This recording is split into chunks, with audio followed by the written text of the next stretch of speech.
자, 그러면 이제 교재를 보겠습니다. 요약집 3페이지 총칙. 이 요약집은 지금 우리 기본서 순서와 똑같이 편제가 되어 있기 때문에 이론적으로 조금 더 보고 싶으신 분은 기본서를 펴가지고 보시면 됩니다. 자, 그럼 총칙을 나가는데요. 법의 제정 목적이 나와 있는데 그 밑에 참고 그래갖고 공인중개사 법령의 구성이라고 있죠. 뭐 참고라고 써 있는 이 부분은 뭐 시험에 출제되는 부분은 아닌데 기초 개념이죠. 우리 공인중개사 법령 그랬지 않습니까? 그러니까 공인중개사 법령은 여기서 약 70%, 그러니까 이제 28개 정도가 출제되고 있는데 공인중개사 법이 있고요. 공인중개사법 시행령이라는 게 있고 공인중개사법 시행규칙이 있어요. 그래서 법은 국회에서 제정되고 대통령이 공포하고 이제 시행을 하게 됩니다. 그런데 정부에서 법을 시행함에 있어서 필요한 사항이 나오는데 대통령령 형식으로 만들면은 이것을 시행령이라고 부르고 소관부처 장관령 형식으로 만들면 이것을 시행규칙이라고 불러요. 그래서 우리는 소관부처가 국토교통부예요. 그렇기 때문에 우리는 국토교통부령이라 지금 현재 부르고 있고 이것은 공인중개사법 시행규칙 같은 표현입니다. 그래서 법에서 골격을 정해주고 시행령과 시행규칙에서 피와 살을 붙이는 겁니다. 그래서 좀 더 세부적으로 이제 그렇게 정하고 있는 거예요. 그래서 그 정도 이 세 가지를 법령이라 부른다. 이 세 가지를. 그래서 그렇게 이해하시고요. 우리 공인중개사법 현재 마지막 조가 51조로 돼 있어요. 그다음에 이제 시행령, 시행령은 현재 마지막 조가 38조로 돼 있죠. 그다음에 시행규칙은 마지막 조가 29조예요. 그럼 모두 시행규칙까지 합쳐봤자 118개 조문밖에 안 돼요. 그래서 이 118개의 조문에서 우리는 27개 정도가 28개 정도가 출제가 되고 있는 겁니다. 여기서. 그래서 이게 법령의 구성이었다. 다음에 그 밑에 공인중개사법의 성질이 나와 있는데 이거는 이번 순환 때도 그냥 통과를 하겠습니다. 그래서 우리 법은 부동산 중개하는 일반법이지만 민상법보다는 먼저 적용되기 때문에 특별법적인 지위가 있고요. 우리 법은 사법적 규정과 공법적 규정이 혼합되어 있다 해서 혼합법의 성격을 띠고 있고 이것을 민법학자들은 사회법이라고 부르는데 그냥 넘어갑니다. 그다음에 국내 부동산에 대해 적용하니까 국내법적인 성격이 있고요. 개인의 권리 의무의 실체를 규정했기 때문에 실체법적인 성격이 있어요. 참고하시고. 자, 그럼 이제 법의 제정 목적, 우리 법 제1조로 들어갑니다. 그래서 법의 제정 목적이 17회, 20회, 21회 때 출제했다고 돼 있죠. 그러니까 지금으로부터 이제 15년 정도에 출제하고 말았습니다. 그럼 가볍게 이해만 해두시는데 우리 법의 제정 목적 읽어드리면 이 법은 공인중개사의 업무에 관한 사항을 정하여 여기서 끊어놓으시고요. 그 전문성을 제고하고 부동산 중개업을 건전하게 육성하여 여기서 끊어놓으시고 국민경제 이바지함을 목적으로 한다. 우리 법의 제정 목적이 이렇게 돼 있어요. 그러니까 가볍게 기억만 해둡니다. 우리 법은 공인중개사 업무에 관한 사항을 정합니다. 다음에 그 전문성을 제고해요. 전문성을 제고한다는 얘기는 전문성을 높인다는 얘기죠. 다음에 부동산 중개업을 건전하게 육성하여 국민경제 이바지함을 목적으로 한다. 그러니까 주의할 점은요. 부동산 중개업뿐이에요. 그러니까 부동산 중개업을 육성함의 목적이 있지 부동산업을 육성함의 목적이 있는 것이 아니다. 이 정도만 주의하시면 됩니다. 그럼 부동산업이라는 게 이만큼 아닙니까? 여기에는 중개업도 있고 분양대행업도 있고 컨설팅업도 있고 개발업도 있고 등등등이 있는데 우리는 부동산 중개업을 육성함의 목적이 있는 것이지 부동산업을 육성함의 목적이 있는 것이 아니에요. 그래서 그 점만 주의를 해주시기 바랍니다. 나머지는 다 쉽게 기억날 거예요. 자, 그럼 그 정도 이해하시고 이제 넘어갑니다. 자, 용어의 정의로 들어왔어요. 그러니까 오늘 용어의 정의 확실히 이해하고 가야 되죠. 지금 이 용어의 정의는 원래 매회 출제하던 것을 31회와 32회 때 쉬었다가 33회 때 작년 시험에서 당연히 출제가 됐습니다. 그래서 6개 용어의 정의가 우리 법에 내려져 있고요. 6개 용어의 정의 정확하게 암기하고 그다음에 용어의 정의와 관련된 판례들을 꼭 정리를 해 두셔야 됩니다. 자, 첫 번째 용어의 정의가 우리 과목 법령 자체가 공인중개사 법령 자체가 부동산 중개에 관한 사항을 정한 법이라고 그러는데 중개의 정의가 나와 있네요. 자, 그럼 중개라 함은 읽어드립니다. 법정 중개대상물에 대하여 여기서 끊어보시고요. 거래 당사자 간에 여기서 끊어보시고 매매교환 임대차 그 밖의 권리의 득실 변경하는 행위를 여기서 끊어보시고 알선하는 것을 말한다. 자, 그래서 네 가닥으로 나눴죠. 그래서 우리 이제 중개의 정의는 기억을 해보기 위해서 네 가닥으로 나눴는데 법정 중개대상물이에요. 거래 당사자 간에 매매교환 임대차 그 밖의 권리의 득실 변경을 알선하는 것. 그럼 이제 오늘 중개대상물을 공부하는데 법정 중개대상물, 우리 법 제3조가 정한 중개대상물이에요. 5가지가 있습니다. 토지가 있고 건축물이 있고요. 임모, 공장재단, 광업재단이 있죠. 이게 소위 법정상물 5가지가 이거예요. 요 5가지에 대하여 거래 당사자 간, 사고자 하는 자, 팔고자 하는 자, 세를 놓고자 하는 자, 얻고자 하는 자 사이에 매매, 교환, 임대차, 그 밖의 권리의 득실 변경에 관한 행위예요. 그럼 권리의 득실 변경의 대표적인 예시가 뭐다? 매매, 교환, 임대차죠. 이것을 알선한대요. 알선은 거래가 성립되도록 주선한 일체의 행위를 얘기하는데 쉬운 말로 바꾸면 알선은 소개, 매개, 주선으로 바꿀 수 있어요. 그러면 중개라는 것은 이 5가지 물건에 대한 당사자 간의 거래를 소개하는 거예요. 이게 바로 중개다. 그래서 이걸 고스란히 암기해야 되니까 이제 그림을 보게 되면 이 아파트를 갑이 갖고 있는 거예요. 을과 거래하십니다. 이 거래를 A가 소개하고 있죠. 그럼 갑을 사이에 매매, 교환, 임대차가 있을 수 있죠. 그 밖에 이 아파트에 대한 저당권 설정행위, 지역권, 토지라면 지역권 설정행위, 지상권 설정행위, 전세권 설정행위 등이 있을 수 있어요. 그러면 각종 이런 권리의 득실 변경 행위가 있을 수가 있는데 이걸 소개하는 게 모두 중개다. 그러면 이 아파트는 중개대상 물이 됐고요. 갑과 을은 거래의 당사자고 매매, 교환, 임대차, 그 밖의 권리의 득실 변경에 있는 이 부분이고 요것이 알선이다. 그래서 중개라 함은 법정 중개대상물에 대하여 거래 당사자 간의 매매, 교환, 임대차, 그 밖의 권리의 득실 변경을 알선하는 것. 이게 중개예요. 그럼 이걸 고스란히 암기하라고 그랬죠. 그럼 이제 이게 뭐 오늘 유인물에도 이런 것들이 언급이 돼 있는데 중개를 이렇게 냈어요. 중개라 함은 법정 중개대상물에 대하여 거래 당사자 간의 매매, 교환, 임대차를 알선하는 것을 말한다 라고 낸 거예요. OX X예요. 지금 권리의 득실 변경이 빠졌죠. 그러니까 중개 대상은 이만큼인데 여기는 매매도 있고 교환도 있고 임대차도 있어요. 그 밖에 저당권 설정행위, 지역권 설정행위, 전세권 설정행위, 전세권 이전행위 등등등 권리의 득실 변경행위가 있는데 매매, 교환, 임대차를 알선하는 것을 말한다고 했으니까 지역권 설정행위 같은 걸 포함을 못 시켰죠. 그러니까 이 정의는 틀린 거예요. 그러니까 정확하게 암기를 해버려야 됩니다. 그래서 이렇게 요게 바로 용어의 정의 기본적으로 우리가 암기할 사항이다. 그래서 4가지 요소 물, 당사자 간, 권리의 득실 변경이 알선 요게 꼭 나와야 됩니다. 그럼 그 정도 이해해 두시고 그럼 중개를 한마디로 표현하면 어떻게 되느냐? 한마디로 표현하면 중개 한마디로 표현하면 어떻게 돼요? 소개. 그럼 세탁기 소개합니다. 중개가 아니다. 아니다. 그러니까 우리가 소위 중개라고 하는 것은 이 5가지 물건에 대한 거래를 소개해야 되죠. 그래야 중개예요. 그렇기 때문에 한정을 해주면 한마디로 표현하면 중개 대상물에 대한 알선이에요. 이게 중개다. 그러면 중개 대상물이 아닌 것을 알선합니다. 그러면 자동차 거래 소개했다? 중개? 아닙니다. 이렇게 되고요. 그 다음에 이제 요거 알선은 소개라고 그랬죠. 그럼 소개가 아닌 컨설팅을 해주거나 분양 대행을 해주는 거예요. 그럼 컨설팅은 상담이죠. 분양 대행은 대신 팔아주는 거죠. 그러니까 이것은 소개가 아니에요. 그러니까 이건 중개 아닙니다. 그래서 이 정도 이해를 해 두시고요. 이게 자, 그럼 나머지 이제 중개에 대한 성격 잠깐 보고 갑니다. 중개의 성격이 나와 있어요. 동그라미 1번에 사실행위 이렇게 돼 있어요. 그럼 여러분들이 민법 시간에요. 법률행위를 공부하시거든요. 그럼 법률행위에 대한 반대말을 사실행위라고 그냥 보겠습니다.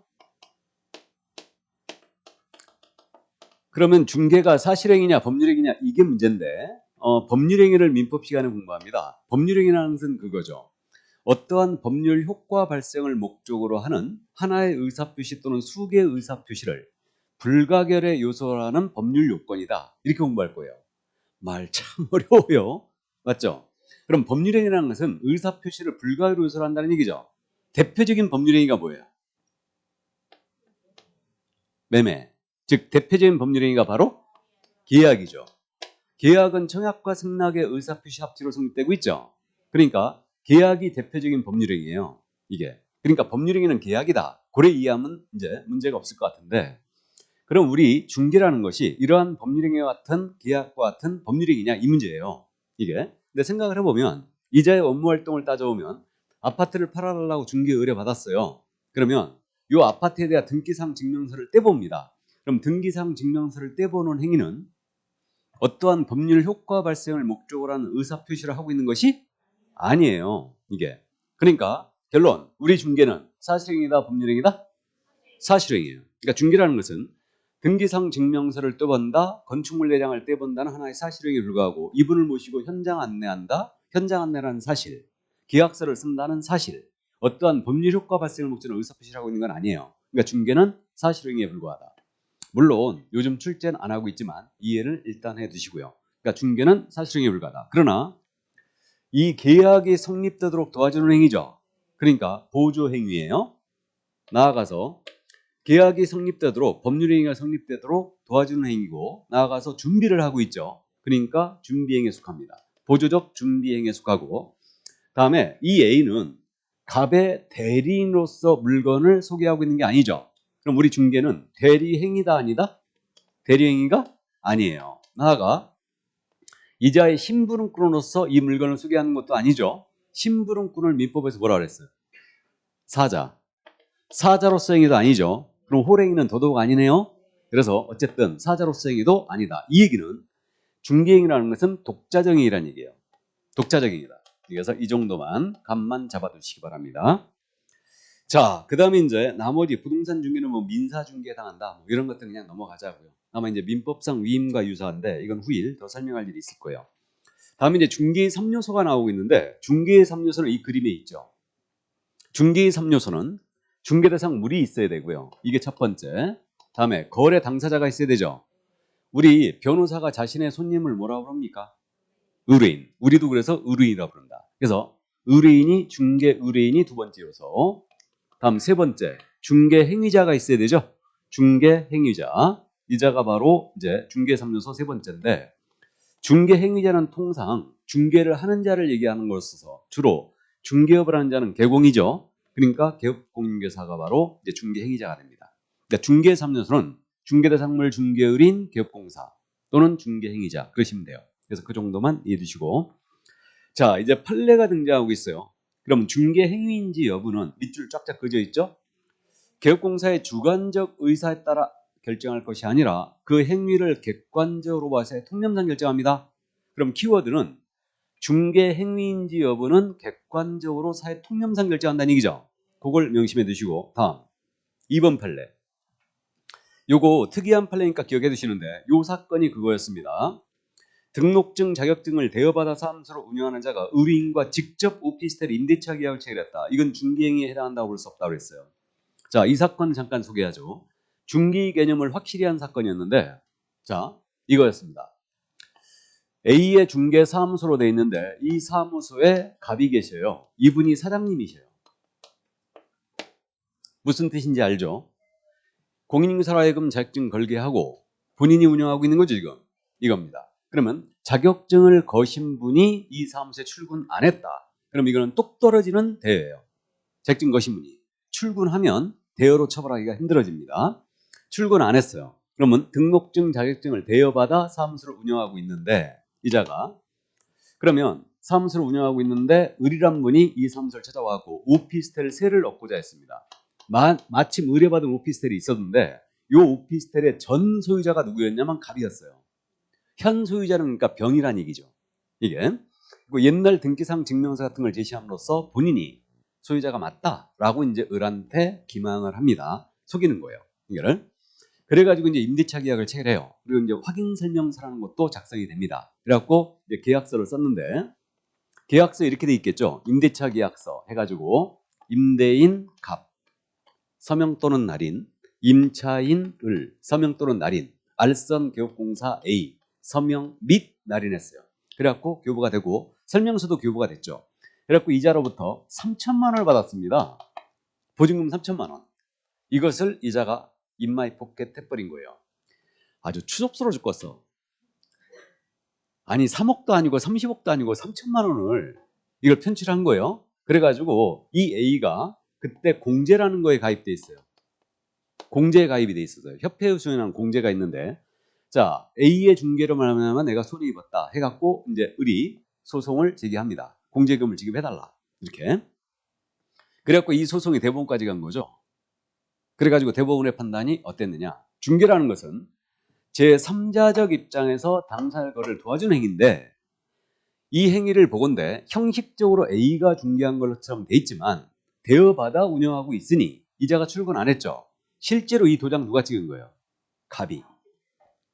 직접 당사자로 산 거죠, 이거. 그러니까 3자적 입장에서 당사자 간의 거래를 도와주는 행위로 볼 수 없다. 중개로 볼 수 없다고 했어요. 그러니까 중개에 한해서 공제금이 지급되거든요. 이게.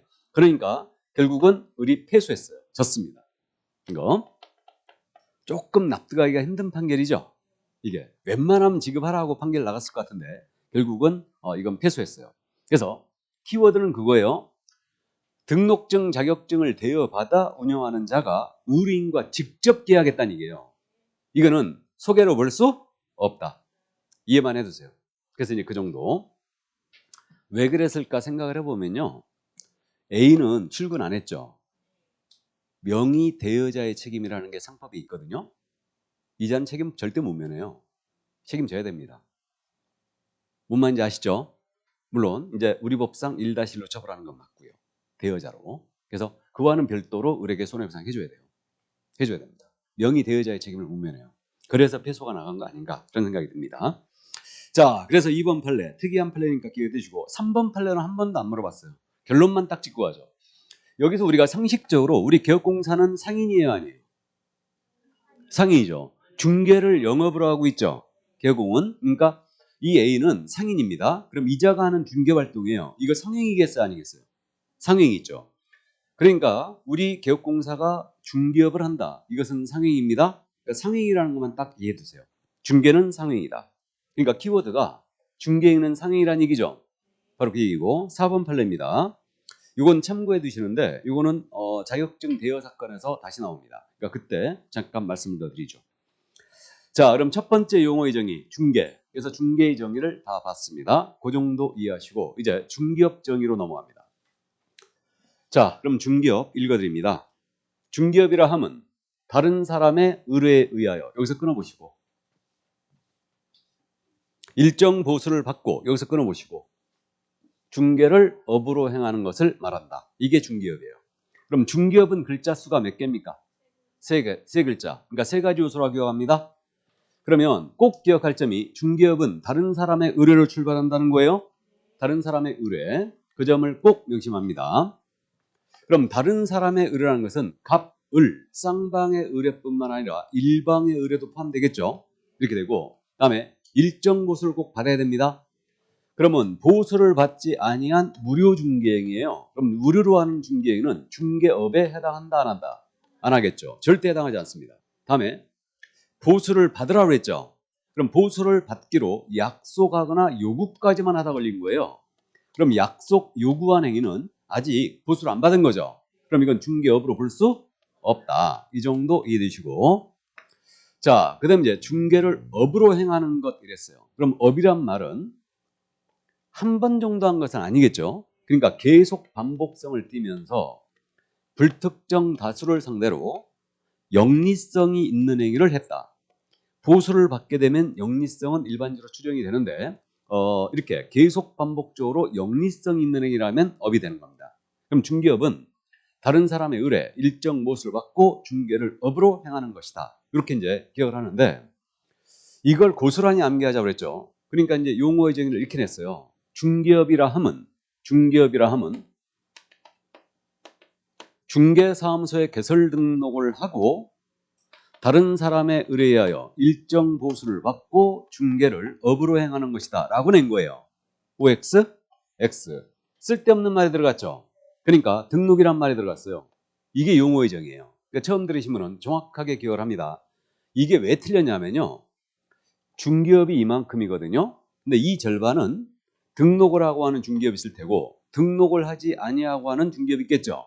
이게 무등록 중개업이 있어요. 그럼 무등록 중개업자가 행한 중개행위도 중개업이 되잖아요. 그러니까 등록을 하고 그랬으니까 이 절반만 갖고 정의를 했으니 이 정의는 틀린 거예요. 그래서 중개업정에는 꼭 명심할 게 출발점을 반드시 기억한다. 다른 사람의 의뢰, 일정 모수 중개를 업. 이렇게 하면 술술 풀릴 거예요. 그러니까 용어의 정의는 무턱대고 암기하는 게 아니고 그것도 요령이 있어요. 그러니까 출발점을 꼭 기억한다. 그래서 다른 사람 의뢰 일정 모수를 받고 중개를 업으로 행하는 것. 이 정도 이해하시고. 그러면 업으로 해야 되니까 우연한 기회에 한 번 정도 소개했어요. 그럼 이거는 중개업에 해당한다 안 한다? 안 합니다. 그래서 이 정도 이해를 해두시고요. 그러면 중개업 정의는 이렇게 암기를 하는데 중개업에 해당하느냐 안 하느냐가 더 중요해요. 왜 그러냐면 우리가 이제 다음 주에 공부할 텐데 우리 법 제9조 1항이 어떻게 되냐면 중개업을 영위하고자 하는 자는 이 법에 따른 개설 등록을 해야 한다 그랬어요. 그럼 이 등록이라는 것은 다음 주에 공부하는데 이게 영업 허가를 받는 거거든요. 그러면 우리 법 9조 1항에 중개업을 하고자 하는 자는 등록을 해야 된다 했으므로 등록을 하지 아니한 자는 중개업을 해서는 안 된다는 의지가 담겨 있는 거죠. 그럼 등록하지 아니한 자가 중개업을 하다 걸렸다. 이게 무등록 중개업자가 되는 거고 무등록 중개업자는 우리 법상 최고의 처벌이 나가요. 우리 법상 최고의 처벌은 3년 이하의 징역 또는 3천만 원의 벌금이거든요. 이걸 3-3이라고 부를 거예요. 3년에 3천. 이렇게 처벌합니다. 그래서 중개업에 해당하느냐 안 하느냐가 중요하고 중개업이 아니라면 등록할 필요가 없겠죠. 그렇게 돼요. 나아가서 중개나 중개업에 대한 대가, 이게 중개보수예요. 그럼 중개보수는 우리 법이 아주 엄히 규제합니다. 우리는 보수를 정해진 한도보다 한 푼이라도 더 받았잖아요. 그러면 1년 이하의 징역 또는 1천만 원의 벌금이에요. 이걸 앞으로 제가 1-1로 부를 거예요. 1년 이하의 징역 또는 1천만 원의 벌금을 이렇게 부르는데 그래서 중개보수 규정이 적용이 있죠. 중개에 대한 대가, 중개업에 대한 대가는. 근데 중개업이 아니라면 중개보수 규정이 적용이 없겠죠? 그러니까 아무리 많은 보수를 받아도 초과에 걸릴 일이 없다는 거예요. 그래서 이게 중개업에 해당하느냐가 중요한데 중개업인지 여부는 이렇게 판단합니다. 이 중개를 계속 반복성을 띠면서 보수받고 있잖아요. 그럼 이게 뭐다? 중개업이에요. 그러면 처음서부터 중개에 해당돼야지만 중개업이 될 수가 있고 처음서부터 중개에 해당이 안 된다면 중개업이 될 수가 없어요. 이게. 그럼 중개를 한마디로 표현하면 중개 대상물에 대한 알선이라고 했습니다. 그죠? 그럼 중개가 아니라면 중개업이 될 얘기가 없죠. 따라서 이게 자동차 매매 소개했다? 중개다 아니다? 아닙니다. 계속 판매를 소개했더라. 이건 중개가 아니에요. 나아가서 컨설팅이나 분양 대행입니다. 이것은 중개가 아니죠. 소개하는 게 아니니까. 그럼 컨설팅이나 분양 대행을 계속 반복적으로 보수받고 했어요. 중개업이 될 수가 없는 거죠. 이게. 자, 그러나 이제 컨설팅이나 분양 대행을 하면서 이걸 주된 업무로 하는 거예요. 주된 업무로 하고 이거에 부수하여 토지 매매의 알선을 업으로 합니다. 그럼 이거 중개업 맞아요? 이 부분은 중개업이죠. 그러니까 주된 업무로 하든 부수적으로 하든 이건 중개업이 될 수 있는 거죠. 그러면 이 부분은 중개업이 돼요. 그럼 이때는 등록을 하지 않았다면 이건 무등록 중개업으로 처벌됩니다. 그래서 여기까지. 이게 이제 중개업에 대한 내용이었는데 자, 그래서 거기 그 5페이지에 핵심 이 부분 다 설명했어요. 중개를 계속 반복적으로 보수받고 하면 중개업이 된다고 했고 그럼 보수를 받지 아니한 알선에는 무료 중개에는 중개는 해당되지만 중개업은 되지 않는다는 얘기고 나아가 일회성 알선입니다. 중개는 해당되지만 중개업은 될 수 없다. 우연한기회 한 번 정도. 자, 그래서 중개와 중개업은 등록이란 말이 들어가 있지 않죠? 용어의 정의에 등록이란 말이 중개업 정의에서는 안 들어가 있잖아요. 그럼 무등록 중개업자의 중개행위도 중개업이 될 수 있죠. 맞죠? 그렇게 되고 자, 그럼 판례로 들어갑니다.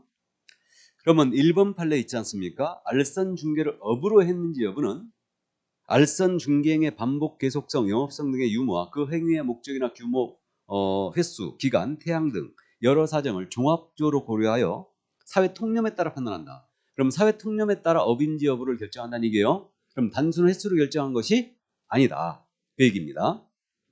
다음 넘어갑니다. 2번 판례 소개했어요. 우인한교회 단 1회 건물 전세계약에 중개를 하고 보수를 받았어요. 우인한교회 1회가 나왔어요. 이건 업으로 될 수 있다 없다? 없다. 다음 3번 판례입니다. 우리 상가 거래할 때 권리금이 발생되죠. 그럼 권리금이라는 것은 집기 비품에 대한 보상 또는 영업상 노하우에 대한 보상 이런 성격을 띠고 있죠. 그럼 이것은 중개대상물이 아니거든요. 부동산이 아니죠, 이거는. 그러니까 이러한 것에 대하여 권리금을 받도록 소개했습니다. 그러면 이거는 중개상물이 아니죠. 그러니까 중개상물이 아니므로 이것의 거래를 소개했어요. 권리금 거래를 소개했다. 중개다 아니다? 아니고 중개보수 적용될 일이 없다. 그럼 권리금 거래 소개하고 아무리 많은 보수를 받아도 보수 초과에 해당될 일이 없다는 얘기예요. 그 얘기입니다. 자, 다음 4번입니다. 이것도 소개했어요. 부동산 중개행위가 컨설팅에 부수하여 이루어졌다 하여 공사업상 중개업에 해당하지 않는다고 볼 것은 아니다. 말 참 이상하게 해놨는데 해당한다는 얘기죠. 그러니까 부수적으로 하더라도 중개업에 해당한다. 아주 생각보다 잘 되는 판례고요. 다음 5번입니다. 중개정의에서 말하는 그 밖의 권리예요. 그러니까 중개정의가 그거였잖아요. 매매교환 임대차 그 밖의 권리의 득실 변경에 관한 행위를 알선하는 것 그랬잖아요. 거기서 나오는 그 밖의 권리에는 저당권 등 담보물권도 포함되고 일단 여기서 끊어놓으세요. 끊어놓고 따라서 부동산에 대한 저당권 설정을 알선함을 업으로 하는 것은 그것이 설령이란 말은 가령, 가사 뭐 이런 거죠. 그래서 설령, 금전 소비대차 계약의 부수가 이루어졌다 해도 중개업에 해당한다. 그 4번하고 5번 판례는 같은 맥락인데 금전 소비대차 계약이 뭐냐 하면요. 대출할선이에요. 대출할선. 금전 소비대차 계약은 돈을 빌려주고 빌리는 관계입니다. 그러니까 이분이 은행 출신이었거든요. 그래가지고 은행 관계자들 많이 알 거 아니에요. 그래갖고 이분이 대출을 알선하고 다니는 거예요. 이 대출이 다름 아닌 금전 소비대차 계약이에요. 그러니까 여러분들은 민법 시간에 대차형 계약으로서 임대차만 시험범위에 딱 들어가 있는데 임대차가 있고 사용대차가 있고 소비대차가 있어요. 이게. 그래서 대출이 바로 소비대차다. 그러면 금전 소비대차 계약인데 금전 소비대차 계약을 요것만 소개했다면 금전이 중개대상물이 아니겠죠. 그러니까 이것은 중개가 아니고 중개업도 아니에요.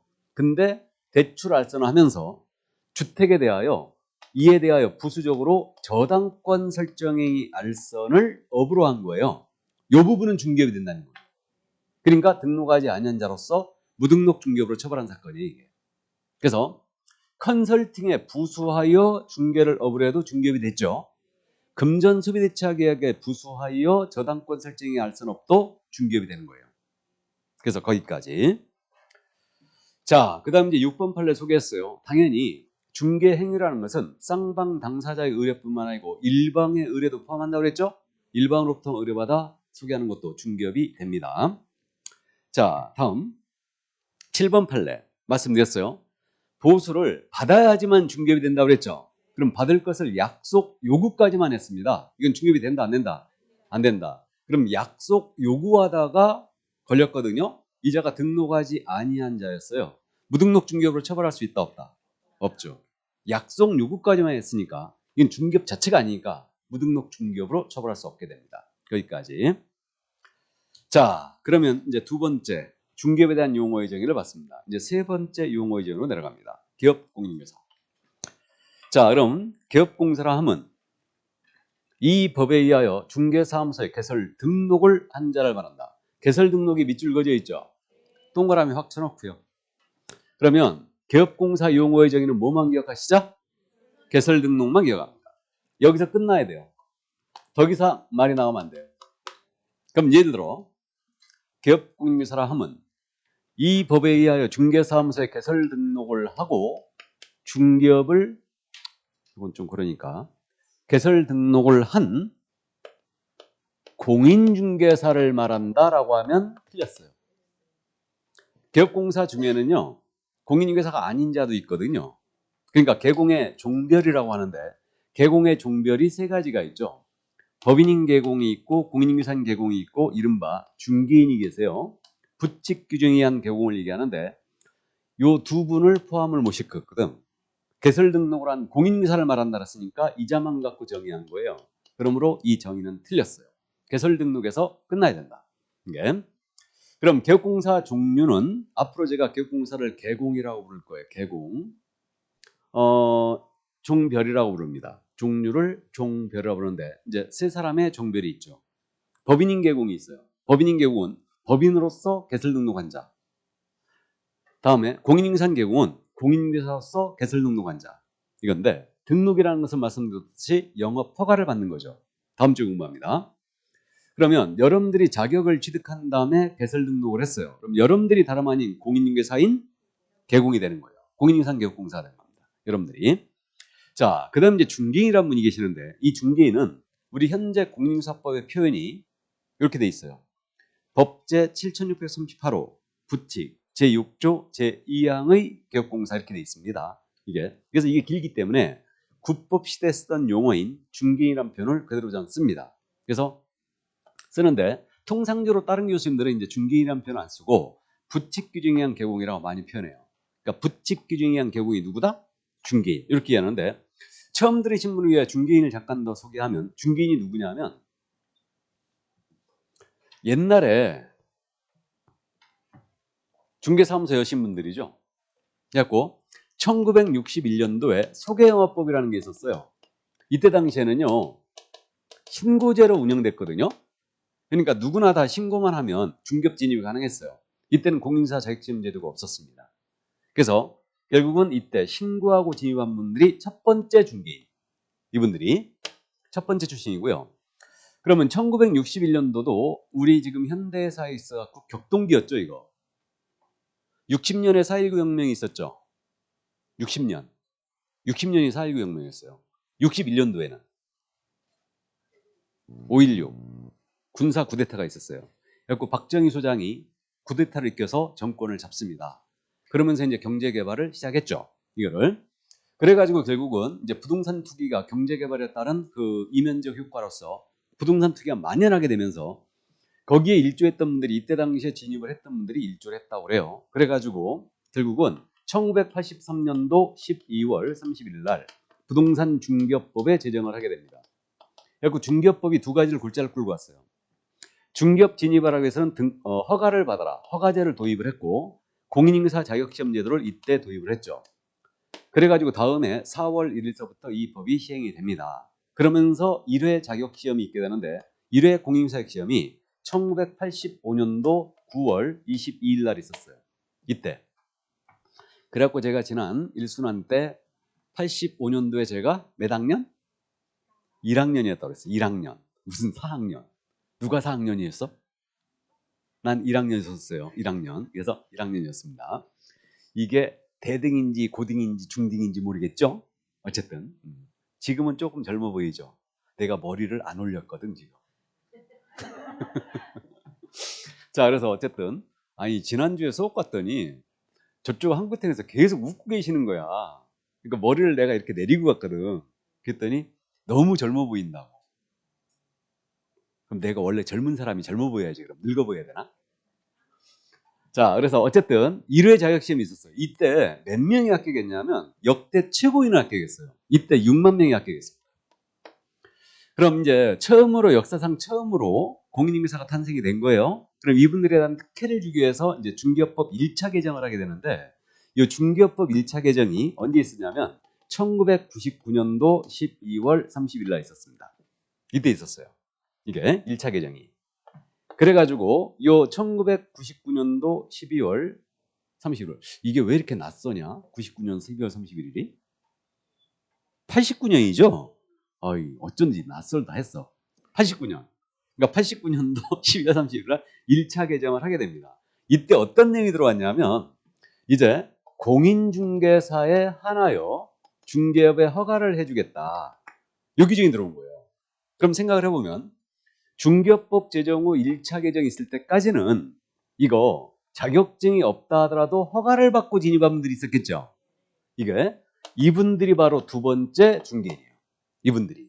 그러면 결국은 89년도 12월 31일, 즉 90년 이후부터는 중개인이 탄생했다 안 했다? 안 했어요. 안 했습니다. 그러니까 그 기득권을 지금도 유지시켜 줍니다.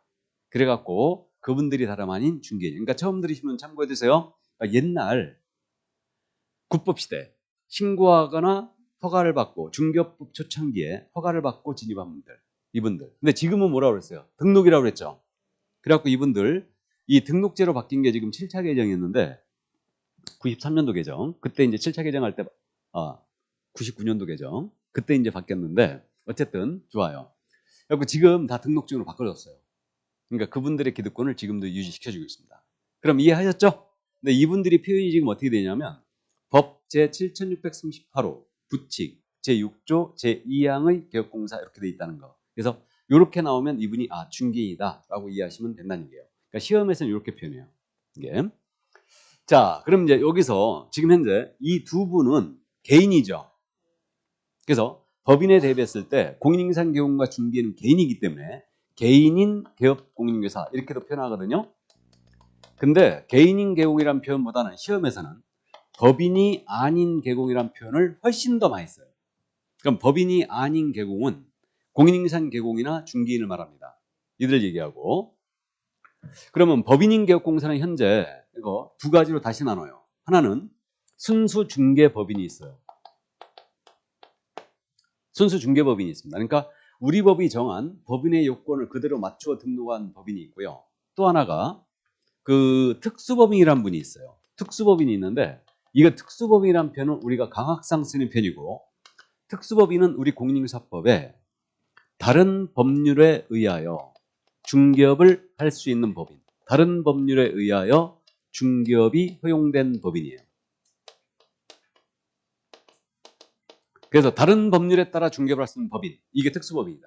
이걸 줄여서 이제 우리는 특수법인 이렇게 표현하는데 그럼 이게 대표적으로 특수법인이 누가 있냐면 우리 지역농협이라고 들어봤죠? 지역농협이 단위농협이에요. 단위농협. 그래서 지역농협이 대표주자예요. 그 다음에 한국자산관리공사 있죠?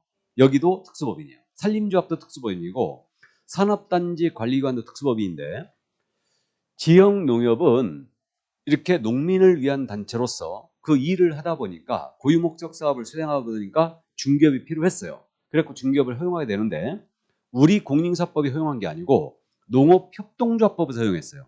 이걸 우리 법은 다른 법률에 의하여 중개업을 할 수 있는 법인 이렇게 표현을 해놨고 이걸 줄여서 강학상 우리가 특수법인 이렇게 부르는 겁니다. 그래서 법인인개업공사는 이 둘로 일단 나눠지고 자세한 내용은 다음 주에 공부를 합니다. 이 내용은 자, 그럼 이제 이 정도로 이해를 해주시고요. 그래서 이게 바로 개공의 종별 세 가지가 이거였고 현재 전국적으로요. 지금 현재 중개사무소의 수가 한 11만 2천 개 정도? 약 11만 개 정도 있어요. 그러니까 중개사무소가 이제 많이 줄었어요, 요즘. 워낙 지금 부동산 경기가 안 좋아가지고 줄었죠, 지금. 12만 개까지 갔다가 지금 현재 줄었습니다. 그래서 한 11만 개 정도? 11만 개 정도 중에 법인은 약 한 2천 개 정도? 그 다음에 여기 중개인 있죠? 중개인이 약 한 3천 명 정도? 이 정도 남아있어요, 현재. 그래서 결국은 11만 명 중에 5천 명을 빼면 10만 5천 명이 누구다? 공인인상 개공이에요. 다. 그래서 이제 현재 이렇게 돼 있습니다. 전국적으로. 수도권에 그 중에 약 한 55%가 모여 있어요. 수도권. 서울, 경기, 인천에. 이렇게 모여 있습니다. 이게. 자, 그럼 이제 그 정도만 이해를 해주고 이게 바로 개공이었다. 그럼 개공은 개설 등록을 한 자를 말합니다. 이걸 꼭 명심하시고. 자, 그럼 여기까지 했으므로 또 잠깐 쉬어야죠. 너무 자주 쉬나? 그냥 쉬어요. 네.